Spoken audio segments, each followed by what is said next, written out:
YCP పాలనలో నిర్వీర్యమైన వ్యవస్థలను గాడిన పెట్టేందుకు ఏపీ సర్కార్ కృషి చేస్తోందన్నారు కూటమి నేతలు.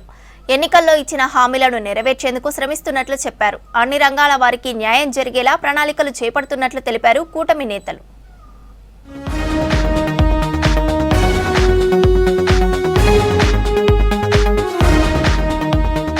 ఏపీ రాజధాని అమరావతిలో తన ఇంటి నిర్మాణానికి శంకుస్థాపన చేశారు సీఎం చంద్రబాబు.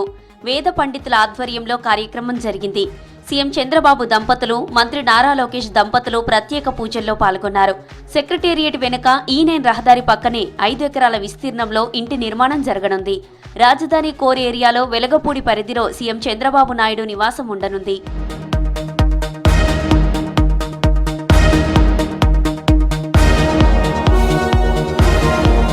ఏపీ రాష్ట్ర ప్రజలకు ఇబ్బందులు కలగకుండా ఎక్సైజ్ పాలసీ తీసుకొచ్చామన్నారు మంత్రి కొల్లు రవీంద్ర. వైసీపీ హయాంలో ఎక్సైజ్ వ్యవస్థను నాశనం చేశారన్నారు. పారదర్శకంగా డిప్ నిర్వహించి మద్యం షాపుల్ని కేటాయించామన్నారు. దాదాపు దగ్గర 300 బ్రాండ్స్ ఇవాళ మనకి అవైలబిలిటీలో ఉన్నాయి. షాప్స్లో అవైలబిలిటీ తీసుకొచ్చాం. పక్క రాష్ట్రాలతో ఈక్వల్గా రేట్లు కూడా దగ్గర ఈక్వల్గా తీసుకొచ్చాం. అలాగే డిపార్ట్మెంట్ మొత్తాన్ని కూడా సబ్ని రద్దు చేసి ఎక్సైజ్ డిపార్ట్మెంట్లో తీసుకురావడం వల్ల అటు ఎన్ఫోర్స్మెంట్ వింగ్ కూడా చాలా పకడ్బందీగా వర్క్ చేస్తూ ఉన్నారు. కాంగ్రెస్ పార్టీకి పూర్వ వైభవం తీసుకొచ్చేందుకు రాహుల్ గాంధీ తీవ్రంగా కృషి చేస్తున్నారన్నారు కాంగ్రెస్ సీనియర్ నేత కేవీపీ రామచంద్రరావు. గుజరాత్ అహ్మదాబాద్ లో జరుగుతున్న ఏఐసీసీ సమావేశాల్లో హాజరు కావడం సంతోషంగా ఉందన్నారు. పేద ప్రజల పక్షాన పోరాడే కాంగ్రెస్ పార్టీ ఈ సమావేశంతో మరింత బలోపేతంగా మారనుందన్నారు రామచంద్రరావు. కాంగ్రెస్ పార్టీకి దిశ నిర్దేశం చేసి కాంగ్రెస్ పార్టీకి మళ్లీ పూర్వ వైభవం తీసుకొస్తుందని నేను పూర్తి నమ్మకంతో ఉన్నాను. కూటమి ప్రభుత్వం ఎన్నికల్లో ఇచ్చిన మాటను నిలబెట్టుకుంటుందన్నారు ఏపీ బీజేపీ అధ్యక్షురాలు దగ్గుబాటి పురంధేశ్వరి. అమరావతి నిర్మాణానికి కేంద్రం నిధులు మంజూరు చేయడంపై హర్షం వ్యక్తం చేశారు. అమరావతి మౌలిక వసతుల కల్పనకు గాను కేంద్రం 2500 కోట్లు కేటాయించిందని తెలిపారు.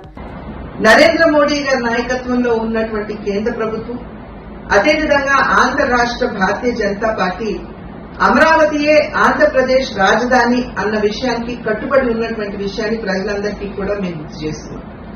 డిపిఆర్ సకాలంలో రాకపోయినా ఈ అంశానికి కట్టుబడి అప్పట్లో కేంద్ర ప్రభుత్వం 2500 కోట్ల రూపాయలు రాజధాని అంటే అమరావతి పరిసర ప్రాంతాలు, ప్రత్యేకించి విజయవాడ, గుంటూరులో ఉన్నటువంటి మౌలిక సదుపాయాల అభివృద్ధికి 2500 కోట్లు మంజూరు చేయగా, బాహ్య వలయ రోడ్డు ఏదైతే ఉందో అంటే ఔటర్ రింగ్ రోడ్ అని ఏదైతే మనం చెప్పుకుంటామో ఆ బాహ్య వలయ రోడ్డు కూడా 20,000 కోట్ల రూపాయలు కేంద్ర ప్రభుత్వం మంజూరు చేసినటువంటి విషయం ప్రజలకి గుర్తు ఉండే ఉంటుంది అని చెప్పి నేను భావిస్తున్నాను.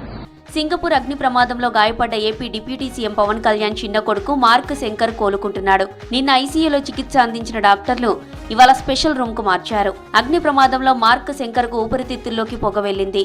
కాళ్లు, చేతులకు గాయాలయ్యాయి. ప్రస్తుతం ట్రీట్మెంట్ కొనసాగుతుందని, మరో 3 రోజులు పలు పరీక్షలు చేయాల్సిందన్నారు డాక్టర్స్.